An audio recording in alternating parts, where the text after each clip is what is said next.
Hi dear students, welcome to Tools Academy. നമ്മൾ UGC net general പേപ്പറിന്റെ ഒരു rapid revision video ആണ് നമ്മൾ ഇന്ന് ഈ ക്ലാസ്സിൽ അറേഞ്ച് ചെയ്തിട്ടുള്ളത്. എൻ്റെ പേര് അഞ്ജലി. അപ്പോൾ ഫസ്റ്റ് ക്വസ്റ്റ്യൻ എന്ന് പറയുന്നത് ഒരു മാച്ച് ദ ഫോളോയിങ് ആണ്. നമുക്ക് UGC നെറ്റിന്റെ ജനറൽ പേപ്പറിൽ നമുക്ക് ധാരാളമായിട്ട് കാണാൻ പറ്റുന്ന ഒരു ടൈപ്പ് ഓഫ് ക്വസ്റ്റ്യൻ ആണ് മാച്ച് ദ ഫോളോയിങ്. ഇവിടെ തന്നിട്ടുള്ളത് മില്ലേനിയം ഡെവലപ്മെന്റ് ഗോൾസും അതിന്റെ മേജർ ഗോൾസും തമ്മിൽ കറക്റ്റ് ആയിട്ട് ലിസ്റ്റ് 1 ലിസ്റ്റ് 2 മാച്ച് ചെയ്യുക എന്നുള്ള ഒരു ടാസ്ക് ആണ് നമുക്ക് തന്നിട്ടുള്ളത്. അപ്പൊ എന്താണ് ഈ മില്ലേനിയം ഡെവലപ്മെന്റ് ഗോൾസ്? എത്ര മില്ലേനിയം ഡെവലപ്മെന്റ് ഗോൾസ് ഉണ്ട്? നമ്മുടെ പീപ്പിൾ, എൻവയോൺമെന്റ് ആൻഡ് ഡെവലപ്മെന്റ് എന്ന് പറയുന്ന ആ ഒരു മൊഡ്യൂളുമായി ബന്ധപ്പെട്ടിട്ടുള്ള ഒരു ക്വസ്റ്റ്യൻ ആണ് ഇത്. United Nations millennium development goals 8 എണ്ണമാണ് ഉള്ളത്. UN മെമ്പർ സ്റ്റേറ്റ്സ് എല്ലാവരും ഒന്നിച്ച് സൈൻ ചെയ്തിട്ട് 2015 കൂടി ഈ ഗോൾസ് അച്ചീവ് ചെയ്യണം എന്ന ലക്ഷ്യത്തിലാണ് മില്ലേനിയം ഡെവലപ്മെന്റ് ഗോൾസ് അഥവാ MDGs സൈൻ ചെയ്തത്. അപ്പോ പ്രധാനമായിട്ട് നമ്മൾ പറഞ്ഞു 8 എണ്ണമാണ് എന്ന് പറഞ്ഞു. പക്ഷെ ഏതൊക്കെ ഗോള് ഏതാണ് എന്ന് നമുക്ക് അറിയില്ല. ആക്ച്വലി ഈ മില്ലേനിയം ഡെവലപ്മെന്റ് ഗോൾസ് 8 പഠിച്ചിട്ട് പോയാൽ വളരെ എളുപ്പത്തിൽ നമുക്ക് ആൻസർ ചെയ്യാൻ പറ്റുന്ന ഒരു ക്വസ്റ്റ്യൻ ആണ് ഇത്. അപ്പൊ നമുക്ക് ഓരോ ഗോൾസ് എന്താന്ന് നോക്കാം. മില്ലേനിയം ഡെവലപ്മെന്റ് ഗോൾ ആയിട്ടുള്ള ഗോൾ നമ്പർ 1 പറയുന്നത് we have to eliminate the extreme level of poverty and hunger. പട്ടിണിയും ദാരിദ്ര്യവും നമ്മൾ എലിമിനേറ്റ് ചെയ്യണം. And goal number 2, achieve global primary level of education. Goal number 3, empower women and promote gender equality. സ്ത്രീകളെ promote ചെയ്യുക, അതുപോലെ gender equality maintain ചെയ്യുക.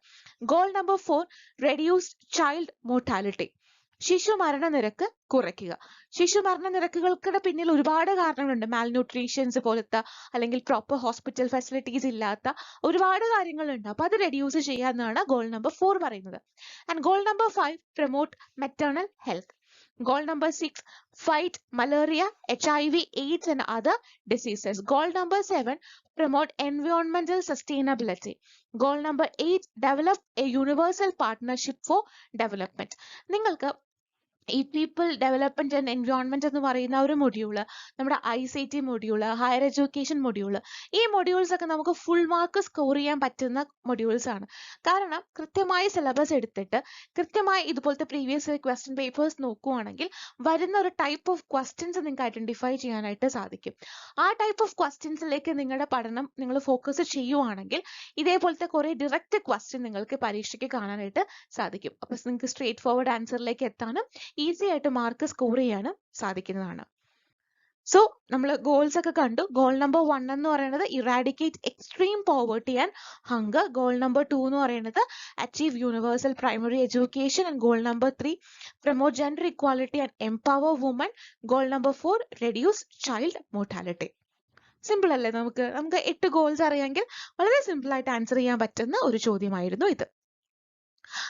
അടുത്ത ചോദ്യം എന്ന് പറയുന്നത് where was the first international earth submit held. നമുക്ക് നമ്മുടെ ഈ ഒരു മൊഡ്യൂളുമായി ബന്ധപ്പെട്ട് പീപ്പിൾ, എൻവയോൺമെന്റ് ആൻഡ് ഡെവലപ്മെന്റ് എന്ന് പറയുന്ന ഈ ഒരു മൊഡ്യൂളുമായി ബന്ധപ്പെട്ട് ഇതേപോലെ കുറച്ച് പ്രോട്ടോകോൾസും ഇന്റർനാഷണൽ ട്രീറ്റീസ് സൈൻ ചെയ്ത കാര്യങ്ങളും ഡേറ്റും അതേപോലെ ഇയറും അതെന്ന് ഇംപ്ലിമെന്റ് ആയി, ഏത് വർഷം അച്ചീവ് ചെയ്യാനായിരുന്നു. ഇപ്പൊ മോണോട്രിയൽ പ്രോട്ടോകോൾ ആണെങ്കിൽ നമുക്കറിയാം നമ്മുടെ ഓസോൺ ലെയർ ഡിപ്ലീഷനുമായി ബന്ധപ്പെട്ട് ക്ലോറോഫ്ലൂറോ കാർബൺസിന്റെ എമിഷൻസ് കുറയ്ക്കുന്ന രീതിക്കുള്ള ഒരു ട്രീറ്റിയാണ് സൈൻ ചെയ്യപ്പെട്ടത്. അപ്പൊ അങ്ങനെ ഓരോ പ്രോട്ടോകോൾസ് എന്തായിരുന്നു, അവരുടെ ലക്ഷ്യം എന്തായിരുന്നു, ഈ വക കാര്യങ്ങളൊക്കെയാണ് നമ്മൾ അറിയേണ്ട കാര്യങ്ങൾ എന്ന് പറയുന്നത്. അപ്പൊ ഇതൊക്കെ അറിഞ്ഞാൽ അല്ലെങ്കിൽ നമ്മളൊരു ലിസ്റ്റ് പ്രിപ്പയർ ചെയ്താൽ വളരെ എളുപ്പമാണ് ഈ ഒരു ഭാഗത്ത് നിന്ന് മാർക്ക് സ്കോർ ചെയ്യാനായിട്ട്. എവിടെയാണ് ഫസ്റ്റ് ഇന്റർനാഷണൽ എർത്ത് സബ്മിറ്റ് നടന്നത്? ആക്ച്വലി ആ ഫസ്റ്റ് ഇന്റർനാഷണൽ എർത്ത് സബ്മിറ്റിന്റെ പേര് നിങ്ങൾക്ക് അറിയാമെങ്കിൽ ആ സ്ഥലം നിങ്ങൾക്ക് ഐഡന്റിഫൈ ചെയ്യാൻ എളുപ്പമാണ്. First one option is Kyoto, second one Rio de Janeiro, option 3 New Delhi and option 4 New York. Actually നമ്മൾ റയോ എർത്ത് സബ്മിറ്റ് എന്നാണ് ആ ഒരു ഫസ്റ്റ് ഇന്റർനാഷണൽ എർത്ത് സബ്മിറ്റിനെ വിളിക്കുന്നത്. നടന്ന സ്ഥലം എന്ന് പറയുന്നത് റയോ ഡി ജനേറോയിലാണ്. അടുത്ത question, which of the following types of assessment use to monitor student progress and provide. അതായത് ഏത് ടൈപ്പ് ഓഫ് അസസ്മെന്റ് ആണ് കുട്ടികളുടെ പ്രോഗ്രസ് നടക്കാൻ വേണ്ടി നമ്മൾ യൂസ് ചെയ്യുന്നത്? നിങ്ങൾ ടീച്ചിങ് ആപ്റ്റിറ്റ്യൂഡ് എന്ന് പറയുന്ന ഒരു മൊഡ്യൂള് നിങ്ങൾ പഠിക്കുന്ന സമയത്ത് നമുക്ക് ടീച്ചിങ് മെത്തേഡ്സ്, അതുപോലെ ഇവാലുവേഷൻ ടെക്നിക്സുകൾ, പിന്നെ ടീച്ചിങ് എയ്ഡ്സുകൾ, പിന്നെ ടീച്ചിങ് റിലേറ്റഡ് ആയിട്ടുള്ള കുറച്ച് ആപ്റ്റിറ്റ്യൂഡ് ക്വസ്റ്റ്യൻസ്, ടീച്ചിങ് റിലേറ്റഡ് കുറച്ച് തിയറി ക്വസ്റ്റ്യൻസ്, ഇത് നമുക്ക് ഒഴിച്ചുകൂടാൻ പറ്റാത്ത കുറച്ച് മേഖലകളാണ്. അതിലുള്ള ഒരു വളരെ ഇമ്പോർട്ടൻ്റ് ആയിട്ടുള്ള ഒരു ക്വസ്റ്റ്യനും ഒരു ഏരിയയുമാണ് ഈ പറയുന്ന ഇവാലുവേഷൻ ടെക്നിക്സിൽ വരുന്നത്. ഇതിന്റെ റൈറ്റ് ആൻസർ എന്ന് പറയുന്നത് ഫോർമേറ്റീവ് ഇവാലുവേഷൻ ആണ്. ഫോർമേറ്റീവ് ഇവാലുവേഷൻ എന്നാൽ ഒരു അധ്യാപകനോ അധ്യാപികയോ പഠിപ്പിക്കുന്ന സമയത്തിന്റെ ഇടയിൽ നടത്തുന്ന പരീക്ഷകളാണ് ഫോർമേറ്റീവ് ഇവാലുവേഷൻ അസസ്മെന്റ് ടെക്നിക്സ് എന്ന് നമ്മൾ പറയുന്നത്. ഒരു ക്വസ്റ്റ്യൻ ചോദിക്കലാകാം, ഒരു ഡിക്റ്റേഷൻ ആകാം, എല്ലാം തന്നെ ഫോർമേറ്റീവിന്റെ ഭാഗമാണ്. ആ കുട്ടിക്ക് എത്രത്തോളം പ്രോഗ്രസ് ഉണ്ട്, എത്രത്തോളം കാര്യങ്ങൾ മനസ്സിലാകുന്നുണ്ട് എന്ന് അളക്കാനാണ് നമ്മൾ ഫോർമേറ്റീവ് അസസ്മെന്റ് കണ്ടക്ട് ചെയ്യുന്നത്. എന്നാൽ സമ്മേറ്റീവ് ആണെങ്കിലോ, സമ്മേറ്റീവിൽ നമ്മൾ ആ ടൈപ്പ് ഓഫ് അസസ്മെന്റ് കണ്ടക്ട് ചെയ്യുന്നത് ഒരു പെർട്ടിക്കുലർ ടേമിന്റെ അവസാനം ഒരു ഓവറോൾ ഔട്ട്ലുക്ക് കിട്ടാനാണ്. ഡയഗ്നോസ്റ്റിക് ആണെങ്കിലോ, നമ്മൾ ഡോക്ടർ ഒരു രോഗിയെ പരിശോധിച്ച് അവന്റെ അസുഖം ഡയഗ്നോസ് ചെയ്യുന്നത് പോലെ കുട്ടികൾക്ക് എവിടെയാണ് അവരുടെ വീക്ക്നെസ്, എന്തൊക്കെയാണ് അവരുടെ പ്രോബ്ലംസ്, അത് ഐഡന്റിഫൈ ചെയ്യാൻ വേണ്ടിയിട്ട് നമ്മൾ ഡയഗ്നോസ്റ്റിക് ടെസ്റ്റുകൾ കണ്ടക്ട് ചെയ്യുന്നത്. ഡയഗ്നോസ്റ്റിക് ടെസ്റ്റുകൾക്ക് ശേഷം ഡയഗ്നോസ്റ്റിക് ടെസ്റ്റുകൾ കണ്ടെത്തിയതിനു ഡയഗ്നോസ്റ്റിക്കൽ ടെസ്റ്റുകൾ നമ്മൾ നടത്തുമ്പോൾ നമുക്ക് ആ കുട്ടിയിലെ വീക്ക് ആയിട്ടുള്ള ഏരിയ ഐഡന്റിഫൈ ചെയ്യാനായിട്ട് സാധിക്കും. അതിനുശേഷം നമുക്ക് എന്ത് കൊടുക്കാൻ സാധിക്കും? റെമഡിയൽ ടീച്ചിങ് കൊടുക്കാനായിട്ട് സാധിക്കും. അപ്പൊ ഇവാലുവേഷന്റെ ഈ ഒരു ഭാഗം ഭയങ്കര ഇമ്പോർട്ടന്റ് ആണ് കേട്ടോ. Next question, A software is termed as an open software if dash. നമ്മുടെ ഓപ്പൺ സോഫ്റ്റ്വെയർ, അതുപോലെ ഫിഷിംഗ്, മാൽവെയർ, ഹാർഡ്വെയർ, എന്താണ് software, input devices, output devices, ചില കമ്പ്യൂട്ടർ റിലേറ്റഡ് അബ്രിവേഷൻസ്, ഇതെല്ലാം കമ്പ്യൂട്ടർ നമ്മൾ ICT ഭാഗത്ത് നമുക്ക് രണ്ട് ടൈപ്പായിട്ട് ക്വസ്റ്റ്യൻസിനെ നമുക്ക് ലെവൽ ചെയ്യാൻ പറ്റും. ഒരു സെക്ഷൻ എന്ന് പറയുന്നത് ഈസി ക്വസ്റ്റ്യൻസും ഒരു സെക്ഷൻ എന്ന് പറയുന്നത് ഇത്ര ഡിഫിക്കൽട്ട് ലെവൽ ഓഫ് ക്വസ്റ്റ്യൻസും ആണ്. ഡിഫിക്കൽട്ട് ലെവൽ ക്വസ്റ്റ്യൻസ് എന്ന് പറഞ്ഞാൽ ICTയിൽ കുറച്ച് പ്രോബ്ലംസ് നമുക്ക് വരാറുണ്ട്. പക്ഷെ ICTയിൽ ഒരു ഭാഗം എന്ന് പറയുന്നത് നമുക്ക് വളരെ എളുപ്പമുള്ള ഒരു ഏരിയ ആണ്. നമ്മൾ പണ്ട് 5ാം ക്ലാസ് തൊട്ട് കമ്പ്യൂട്ടർ, ഇപ്പോഴത്തെ കുട്ടികൾ അതിലും ചെറിയ ക്ലാസ്സിൽ തൊട്ട് കമ്പ്യൂട്ടർ പഠിക്കുന്നവരാണ്. നമ്മുടെയൊക്കെ ഒരു ജനറേഷൻ നോക്കുകയാണെങ്കിൽ ഒരു 5ാം ക്ലാസ് തൊട്ട് കമ്പ്യൂട്ടർ പഠിച്ചവരാണ്. അന്ന് നമ്മൾ പഠിച്ചിട്ടുള്ള CD, DVD, ഫ്ലോപ്പി ഡിസ്ക്, അതുപോലെ RAM, ROM, ഇങ്ങനത്തെ കുറെ ടേംസ് ഉണ്ട്. നമ്മൾ എപ്പോഴും RAM, ROM എന്ന് പറഞ്ഞ് നമുക്ക് അതിന്റെ ഫുൾ ഫോം നമ്മൾ മറന്നുപോയി. CD എന്ന് പറഞ്ഞ് സിഡിയുടെ ഫുൾ ഫോം നമ്മൾ മറന്നുപോയി. DVD എന്ന് പറഞ്ഞ് ഡിവിഡിയുടെ ഫുൾ ഫോം നമ്മൾ മറന്നുപോയി. അപ്പൊ ഇങ്ങനത്തെ കുറച്ച് കാര്യങ്ങൾ, വളരെ ബേസിക് ആൻഡ് സിമ്പിൾ ആയിട്ടുള്ള കുറച്ച് കാര്യങ്ങൾ നോക്കിയിട്ട് പോയാൽ നിങ്ങൾക്ക് വളരെ ഈസി ആയിട്ട് ഈ ഭാഗത്തെ മാർക്കും സ്കോർ ചെയ്യാനായിട്ട് സാധിക്കും. ഒരു ഓപ്പൺ സോഫ്റ്റ്വെയർ എന്നാൽ അതിന്റെ സോഴ്സ് കോഡ് നമുക്ക് വളരെ ഫ്രീ ആൻഡ് ഈസിലി ആക്സസിബിൾ ആയിരിക്കും. അത് ഷെയർ ചെയ്യാൻ പറ്റും, നമുക്കത് മോഡിഫൈ ചെയ്യാനായിട്ട് സാധിക്കും. സോഫ്റ്റ്വെയർസിന്റെ സാധാരണ സോഫ്റ്റ്വെയർസ് എന്ന് പറയുന്നത് നമുക്കത് ക്ലോസ്ഡ് ആയിട്ടുള്ള സോഫ്റ്റ്വെയർസ് ആയിരിക്കും. മൈക്രോസോഫ്റ്റിന്റെ ഒക്കെ ഒറിജിനൽ സോഫ്റ്റ്വെയർസ് ഉണ്ട്. നമുക്കത് ഹാക്കേഴ്സ് പോലത്തെ അല്ലെങ്കിൽ അത് എന്താ പറയാ ഇല്ലീഗലായിട്ട് ക്രാക്ക് ചെയ്യുന്നവരുണ്ട്. പക്ഷെ ഈ പറയുന്ന സോഫ്റ്റ്വെയർസ് ഒന്നും നമുക്ക് എന്ത് ചെയ്യാൻ പറ്റില്ല, നമുക്കത് മോഡിഫൈ ചെയ്യാനോ ഷെയർ ചെയ്യാനോ ഒന്നും സാധിക്കില്ല. എന്നാൽ ഓപ്പൺ സോഴ്സ് സോഫ്റ്റ്വെയർസ് ആണെങ്കിൽ നമുക്ക് വളരെ ഫ്രീ ആയിട്ട് ഈസി ആക്സസിബിൾ ആയിരിക്കും. നമുക്ക് ആർക്ക് വേണമെങ്കിലും, അറിയുന്ന ആർക്ക് വേണമെങ്കിലും കോഡ് ചെയ്ത് ഫോർമാറ്റ് ചെയ്ത് അതിന്റെ സോഴ്സും കാര്യങ്ങളും മോഡിഫൈ ചെയ്യാനൊക്കെ സാധിക്കും. അപ്പൊ മറക്കണ്ട, ICTയുമായി ബന്ധപ്പെട്ട ടേംസ് ആൻഡ് ടെർമിനോളജീസ്, അബ്രിവേഷൻസ് നോക്കിയിട്ട് പോകാൻ. അടുത്ത ക്വസ്റ്റ്യൻ എന്ന് വെച്ചിട്ടുണ്ടെങ്കിൽ, which of the following university has adopted the meta university concept? അപ്പൊ എന്തായിരിക്കും ഈ meta university concept? Meta university concept എന്താണ് എന്ന് അറിഞ്ഞാൽ മാത്രമല്ലേ ഈ ഒരു ക്വസ്റ്റ്യൻ ആൻസർ ചെയ്യാനായിട്ട് സാധിക്കത്തുള്ളൂ. First option is Assam University, second option is Delhi University, third option is Hyderabad University, and fourth option is Pondicherry University. അതായത് മെറ്റാ കോളേജ് കൺസെപ്റ്റ് അല്ലെങ്കിൽ മെറ്റാ യൂണിവേഴ്സിറ്റി കൺസെപ്റ്റ് വെച്ചിട്ടുണ്ടെങ്കിൽ ഡിഫറെന്റ് കൈൻഡ്സ് ഓഫ് പ്രോഗ്രാംസ് അല്ലെങ്കിൽ different methods of programmes ഒരു കുടക്കീഴിൽ കൊണ്ടുവരിക. എന്ന് വെച്ചിട്ടുണ്ടെങ്കിൽ നമ്മുടെ ഒരു ഡിസ്റ്റന്റ് എഡ്യൂക്കേഷനും അതേപോലെ നോർമൽ നമ്മുടെ ട്രഡീഷണൽ വേ ഓഫ് ടീച്ചിങ്ങും അങ്ങനത്തെ കാര്യങ്ങളെ എല്ലാം ഒരു യൂണിവേഴ്സിറ്റിയുടെ അണ്ടറിലേക്ക് കൊണ്ടുവരിക. അതാണ് ഈ മെറ്റാ യൂണിവേഴ്സിറ്റി കൺസെപ്റ്റ് എന്ന് വെച്ചിട്ടുണ്ടെങ്കിൽ. മെറ്റാ യൂണിവേഴ്സിറ്റി നമ്മൾ നോക്കുവാണെങ്കിൽ ഒരു Meta University is a university that provides advanced training through immersive learning, scientific achievements and technologies of virtual society. എല്ലാത്തിനെയും ഒരു സിംഗിൾ അംബ്രല്ലയുടെ അണ്ടറിലേക്ക് എത്തിക്കുന്ന രീതിയാണ് ഈ മെറ്റ യൂണിവേഴ്സിറ്റി കൺസെപ്റ്റ് എന്ന് വെച്ചിട്ടുണ്ടെങ്കിൽ. അത് ആദ്യമായി അഡോപ്റ്റ് ചെയ്തത് Delhi യൂണിവേഴ്സിറ്റിയിലാണ്. Next question, which of the following is not a characteristics of adult learner? നമുക്ക് ലേണർ എന്നാൽ അറിയാം, ലേണർ എന്നാൽ പഠിതാവ് എന്ന് പറയുന്ന ഒരു കാറ്റഗറി ആണ്, ലേണർ സ്റ്റുഡൻസ് ആണ്. അപ്പൊ എന്താണ് അഡൽട്ട് ലേണറിന്റെ ക്യാരക്ടറിസ്റ്റിക്സ് അല്ലാത്തത്? They have the capacity to self learn things. എല്ലാ അഡൽട്ട് ലേണേഴ്സ് ആയിക്കോട്ടെ, ചൈൽഡ് ലേണേഴ്സ് ആയിക്കോട്ടെ, everyone has the capacity to learn things properly. എന്നാൽ റോട്ട് ലേണിംഗ്, കാണാപ്പാഠം പഠിക്കുക എന്ന കാര്യം നമുക്ക് കുഞ്ഞുങ്ങളെ ചില കാര്യങ്ങൾ കാണാപ്പാഠം പഠിപ്പിക്കാനും ബൈഹാർട്ട് ചെയ്യിക്കാനും നമുക്ക് എളുപ്പമാണ്. കാരണം എന്താണ്? അവരുടെ ഒരു മെമ്മറി കപ്പാസിറ്റീസ് ഭയങ്കര ഷാർപ്പായിരിക്കും. എന്നാൽ പ്രായം കൂടുന്തോറും നമ്മുടെ മെമ്മറി കപ്പാസിറ്റീസ് കുറഞ്ഞു പോകും. ഈ നെറ്റിനാണെങ്കിലും നമുക്ക് GRF കിട്ടാനുള്ള UGC നെറ്റിനുള്ള നമ്മുടെ ഒരു കേപ്പബിലിറ്റി എന്ന് പറയുന്നത് ഏജ് ലിമിറ്റ് ഇല്ല. എന്നാൽ GRFന് ഏജ് ലിമിറ്റ് ഉണ്ട്, IASന് എക്സാമിനേഷന് ഏജ് ലിമിറ്റ് ഉണ്ട്. എന്തുകൊണ്ടാണ് ഇതൊക്കെ ഏജ് ലിമിറ്റ് വെക്കുന്നത്? ഒരു പർട്ടിക്കുലർ ഏജിനപ്പുറം ആളുകളുടെ മെമ്മറി കപ്പാസിറ്റീസ് ഒക്കെ കുറഞ്ഞു പോകും, അല്ലെങ്കിൽ അവർ എഫിഷ്യന്റ് അല്ലാണ്ടായി മാറും. എഫിഷ്യൻസി എല്ലാ പ്രായത്തിലും ഉണ്ടാവും കേട്ടോ, പക്ഷെ എന്നാലും അതിന്റെ ഒരു ലെവല് ഒരു ഇത്തിരി കുറയും. അതിലൊരു കാര്യമാണ് റോട്ട് ലേണിംഗ്, മനപ്പാഠം പഠിക്കുക. മെമ്മറി ലെവൽ അല്ലെങ്കിൽ memory capacity of adult learner is less than when we compare to a child learner. അല്ലെങ്കിൽ ഒരു യങ് ലേണറിനെ കമ്പയർ ചെയ്യുമ്പോൾ അഡൽട്ട് ലേണറിന്റെ ഈ പറയുന്ന മെമ്മറി ലെവൽ കപ്പാസിറ്റി കുറച്ച് കുറവായിരിക്കും. അപ്പോൾ ഇതിന്റെ കറക്റ്റ് ഓപ്ഷൻ ഏതാണ്? റോട്ട് ലേണിംഗ് എന്ന് പറയുന്ന കാര്യമാണ്.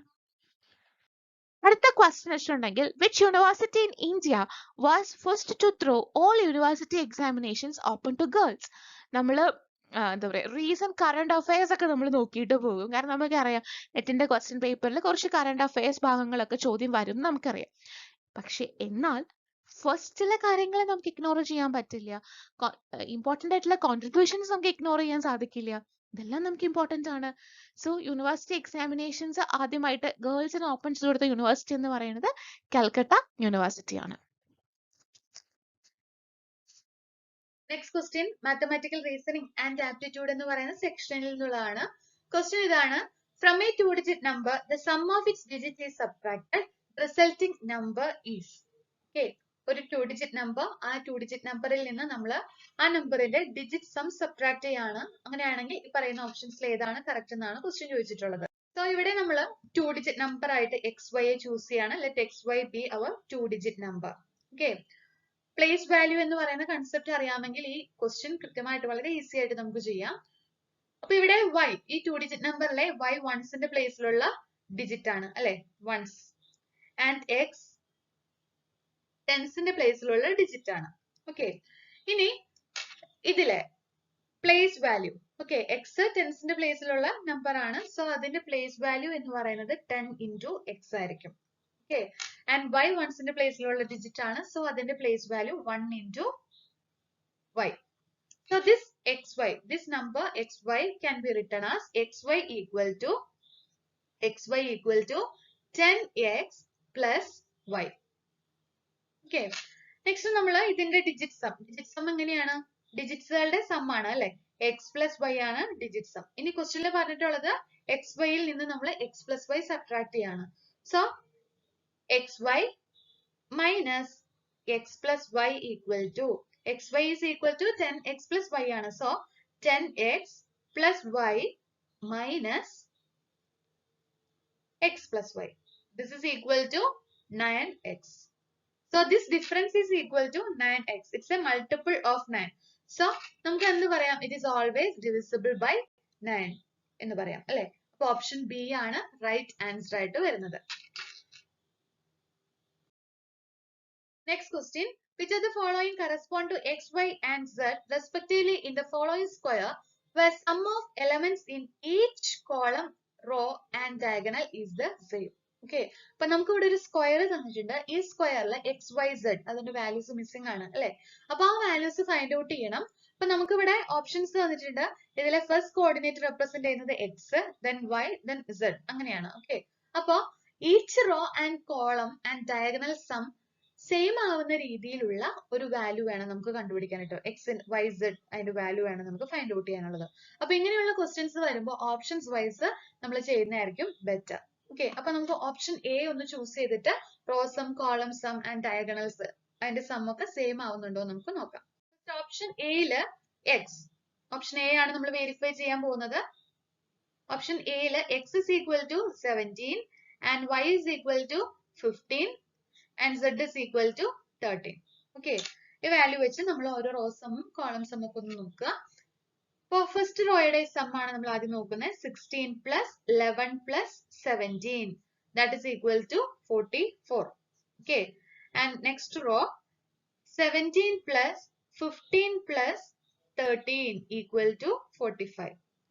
So ഈ സം ഈക്വൽ അല്ലാത്തത് കൊണ്ട് നമുക്ക് എന്ത് പറയാം, ഈ ഓപ്ഷൻ റൈറ്റ് അല്ല എന്ന് നമുക്ക് പറയാനായിട്ട് പറ്റും. ഇനി നമുക്ക് നെക്സ്റ്റ് റോ നമുക്ക് ചൂസ് ചെയ്യാം. ഓപ്ഷൻ ബി ആണ് നമ്മൾ വെരിഫൈ ചെയ്യാൻ പോകുന്നത്. ഓപ്ഷൻ ബിയില് X is equal to 18, Y is equal to 15 and Z is equal to 12 ആണ് അല്ലെ. അപ്പൊ നമുക്ക് റോ സമം ചെയ്ത് നോക്കാം. 16 plus 11 plus x, x is 18, 18 is equal to 45. Okay, and next row 17 plus 15 plus 13 equal to 45. Next row z, z is equal to 12, so 12 plus 19 plus 14 equal to 45. Okay, അപ്പോൾ each column row sum is equal to 45 എന്ന് കിട്ടി. Okay, ഇനി നമുക്ക് column some ഒന്ന് നോക്കാം. ഓരോ columns, ഇതാണ് നമ്മുടെ കോളംസ്, ഈ ഓരോ കോളത്തിന്റെയും സം ഒന്ന് നോക്കാം. ഓക്കെ, ഈക്വൽ ആവുന്നുണ്ടോ നോക്കാം. അപ്പോ 16 plus 17 plus 12 equal to 45 and 11 plus 15 plus 19 equal to 45, 18 plus 13 plus 14 equal to 45. So column sum same ആണെന്ന് കിട്ടി. ഇനി അടുത്ത ഡയഗണൽ ആണ് നമുക്ക് നോക്കാനുള്ളത്. രണ്ട് ഡയഗണൽ ഉണ്ട്, ഈ ഒരു ഡയഗണലും പിന്നെ അതുപോലെ തന്നെ ഈ ഒരു ഡയഗണലും. ഓക്കെ, സോ ആ ഡയഗണലിനെ കൂടി ഒന്ന് നോക്കി കഴിഞ്ഞു കഴിഞ്ഞാല് നമുക്ക് പറയാം 16 plus 15 plus 14 that is equal to 45 and x plus y plus z that is 18 plus 15 plus 12. Okay, this is equal to 45. അപ്പോ റോ സമ്മും കോളം സമ്മും ഡയഗണൽസിന്റെ എല്ലാത്തിന്റെയും സം എന്താണ്, 45 ആണ്. സോ നമുക്ക് ഓപ്ഷൻ ബി ആയിരിക്കും റൈറ്റ് ആയിട്ട് വരിക. ബാക്കി നമ്മൾ വെരിഫൈ ചെയ്തില്ലെങ്കിലും പ്രശ്നമില്ല, ഒരു ഓപ്ഷൻ ആയിരിക്കും റൈറ്റ് ആൻസർ ആയിട്ട് വരുന്നത് കേട്ടോ.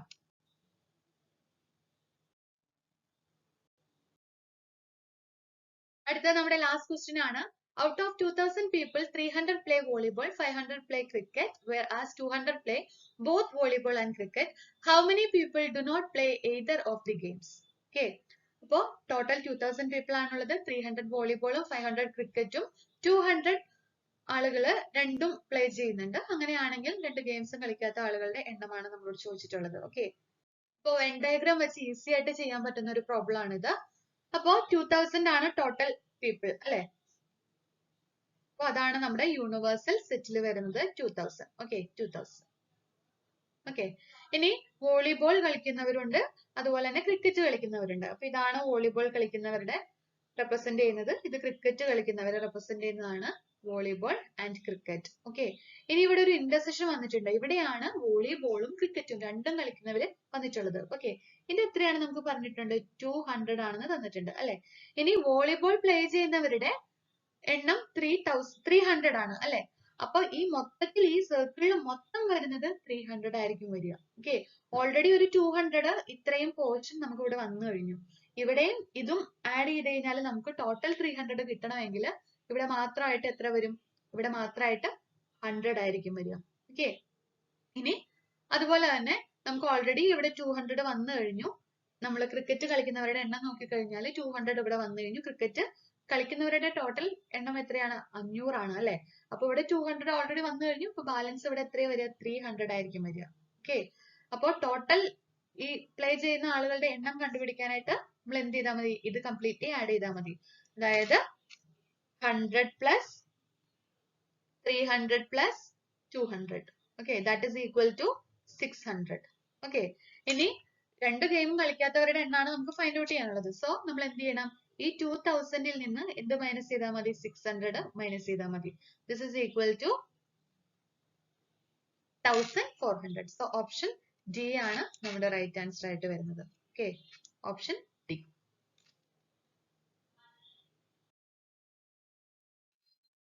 സോ ഇത്രയും പ്രോബ്ലംസ് ആണ് നമ്മൾ ഡിസ്കസ് ചെയ്യുന്നത്. Thank you so much.